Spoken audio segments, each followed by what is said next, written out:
Pemirsa, hari ini kita menjalankan puasa di hari ke-16. Serangkaian ibadah Ramadan yang dilakukan di Mekah dipastikan intensitasnya pun semakin tinggi. Dan bagaimana kondisi bulan Ramadan hari ini di Mekah, rekan Yasin Idris dan juru kamera Azari Narotama akan mengabarkannya untuk Anda. Assalamualaikum Yasin, bagaimana dengan hari ini nih, kepadatan dan juga keramaian para jamaah yang menjalankan umroh? Ya, Waalaikumsalam Hermira dan juga Yaumi. Nah, pemirsa saya di Indonesia, tadi kami pada saat sholat tarawih mendapatkan area di perluasan Masjidil Haram. Jadi dari tempat kami mengabarkan saat ini kurang lebih sekitar 2,5 kilometer dan butuh waktu 1 jam setelah sholat tarawih persis untuk menuju ke hotel kami. Yang biasanya kami kalau pada saat awal bulan suci Ramadan ini paling hanya ditempuh sekitar 15 menit saja. Artinya ini bergeser ataupun semakin lama kurang lebih 45 menit ini dikarenakan adanya penumpukan jamaah umroh yang sudah mulai terasa memasuki di 10 hari kedua seperti itu bulan suci Ramadan.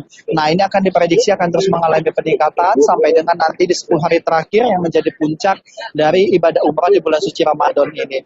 Nah, berbicara masalah kepadatan ini tentu tantangan cukup banyak, tidak hanya bagi anak muda seperti saya pun tadi pada saat berjalan, belum lagi dengan ribuan bahkan jutaan orang yang bersatu di jalanan sehingga membuat betul-betul secara energi ini terkuras habis. Nah, saya akan mengajak Anda berbincang dengan Pak Wardoyo. Ini usianya sudah 70 lebih, tapi dia masih semangat untuk beribadah. Pak Wardoyo, Assalamualaikum Pak. Waalaikumsalam, Tipiwan, Mas Yasin. Apa kabar? Alhamdulillah sehat Pak ya. Alhamdulillah Mas, semangat. Oke. Ya, Pak Wardoyo, ini kan Pak Wardoyo usianya sudah 71 tahun. Nah, ini tantangannya umroh di bulan suci Ramadan seperti apa? Kalau menurut saya untuk mempersiapkan seperti ini, dari rumah pun sudah kita menyiapkan fisik yang lebih daripada yang biasanya. Untuk di sini perlu ekstra ketat. Dalam arti kata, kita menjelang sholat, terutama sholat asar, maghrib dan isya, itu kita mempersiapkan diri dari setelah zuhur. Jadi tidak ada waktu yang boleh katakan terbuang di masjid. Jadi kita harapkan mungkin kalau kita mempunyai fisik ini, pengennya saya tinggal di masjid untuk 24 jamnya. Soalnya kalau misalnya kita sholatnya datang ke masjid mendekati sholat, udah nggak ada tempat Pak ya, merasakan itu Pak. Betul sekali Mas. Dengan hari ini pun saya berjuang mati-matian untuk mendapatkan tempat mau sholat asar. Jadi di situ luar biasa perjuangannya. Padahal saya berangkat dari rumah 2:30. Itu berarti 1 jam sebelum padahal ya. 1 jam sebelum ataupun lebih dari itu lebih baik daripada pas-pasan. Kalau pas-pasan nanti jatuhnya ada di pelataran. Kalau pelataran itu kalau menurut saya kelihatannya kurang abdol daripada di dalam masjidnya. Betul. Nah, ini kan Pak Wardoyo juga sempat dulu pada saat tidak bulan suci Ramadan. Kira-kira bedanya apa Pak kalau bisa dibandingkan? Kalau perbedaan di bulan-bulan sebelumnya, umroh sebelumnya, kepadatan tidak separah pada ini. Jadi walaupun ramai, tapi nggak separah seperti bulan-bulan Ramadan. Soalnya, kalau menurut, anggaplah pendapat semua jamaah, Ramadan diutamakan daripada umroh biasa. Jadi dari situ, semua aktivitas, antusias dari semua jamaah itu tersatu di bulan suci Ramadan saat ini. Pak Wardoyo, ini kan saya sebagai anak muda pada saat jalan keluar masjid sampai ke hotel ini betul-betul capek sekali Pak. Belum lagi jaraknya yang jauh, kemudian kita dempet-dempetan juga. Pak Wardoyo merasakan nggak seperti itu pada saat pulang dari masjid ke hotel Pak? Awal-awal kita merasakan untuk anggaplah kaki pegal-pegal. Tapi sejauh ini setelah kita jalanin dari Madinah sampai Mekah sudah beberapa hari ini, rasa pegal dan letih itu sudah hilang sama sekali. Yang ada tinggal semangat. Oke, betul. Berarti terkalahkan dengan nikmatnya ibadah Pak ya? Betul sekali Mas. Kita di sini tidak memerlukan apa-apa kecuali untuk ibadah. Seandainya umpamanya ada kekurangan dari kita punya penginapan, itu pun tidak terjadi masalah terhadap diri saya terutama. Siap. Makasih banyak Pak Ardoyo, semangat terus Pak ya. Ya, Ini terima pemirsa kasih. jadi inspirasi kita juga, usianya sudah 70 tahun lebih tapi tetap semangat loh. Selalu datang 1 jam sebelum sholat dan selalu sholat jamaah di masjid. Nah itu adalah suasana terkini Rendra dan juga Yomi mengenai kepadatan di Masjidil Haram. Sementara yang dapat kami kabarkan kembali ke Anda di Jakarta. Baik Yasin, sedikit tips untuk para jamaah nih bagi yang ingin melaksanakan ibadah di sana. Baiknya ini berangkatnya kapan? Misalnya akan melaksanakan sholat asar, kemudian berangkat kapan? Kemudian dilanjutkan seperti itu ya menuju ke sholat maghrib, isya, dan kemudian tarawih begitu Yasin.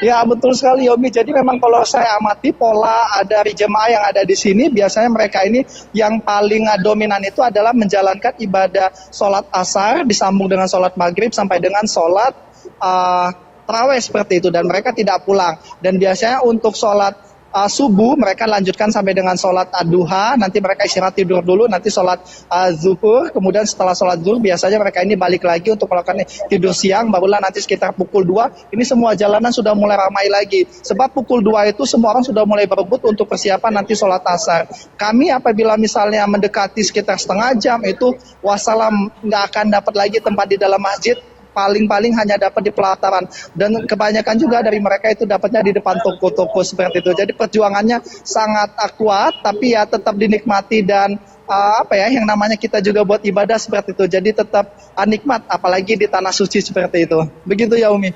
Yasin, lalu apakah jika kita dapat sholat di pelataran seperti itu karena tidak bisa masuk, ini apakah tetap ramai juga suasana di luarnya?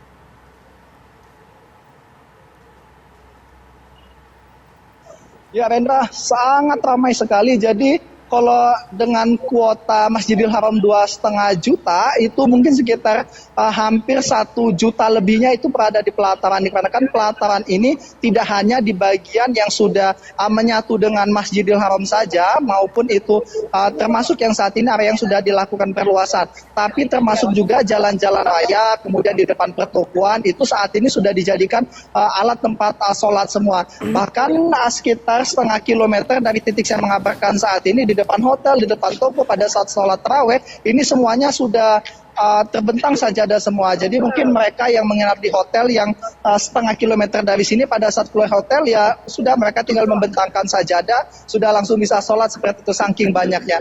Bahkan kami tadi karena dapat di area perluasan Masjidil Haram, sehingga kami tadi harus muter ke belakang. Makanya butuh waktu sekitar 1 jam untuk sampai ke sana, dan balik ke sini pun kurang lebih 1,5 jam lebih tadi untuk sampai ke titik ini. Seperti itu Rendra. Baik, Yasin, jika para jamaah itu menghabiskan waktu sepanjang hari bahkan sepanjang malam berada di Masjidil Haram, apakah perbekalan yang harus dibawa yang sangat penting sehingga kita tidak harus bolak-balik menuju ke penginapan seperti itu, Yasin?